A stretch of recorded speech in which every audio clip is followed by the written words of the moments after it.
শিশু রামিসা ধর্ষণ হত্যা মামলার রায়ে আসামি সুহেলকে মৃত্যুদণ্ড দিয়েছেন আদালত। গত ১ তারিখে মামলার চার্জশিট গঠন ও সাক্ষ্য গ্রহণ শেষে আজ এ রায় দেন বিচারিক আদালত।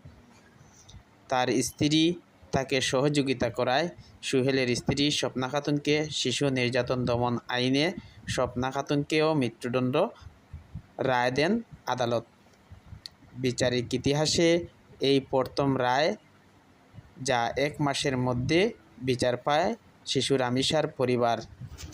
পল্লবীতে একটি বাসায় শিশু রামিসাকে আটকে রেখে আসামি সুহেল ও তার স্ত্রী এর সহযোগিতায় শিশু রামিসাকে প্রথমে ধর্ষণ ও পরে হত্যা করা হয়। শিশু রামিসার মৃতদেহ বিখণ্ডিত করে ফেলে আসামি সুহেল। এই নির্মম নির্যাতনের রায়ে আজ তাদের ফাঁসির রায় দেন বিজ্ঞ আদালত।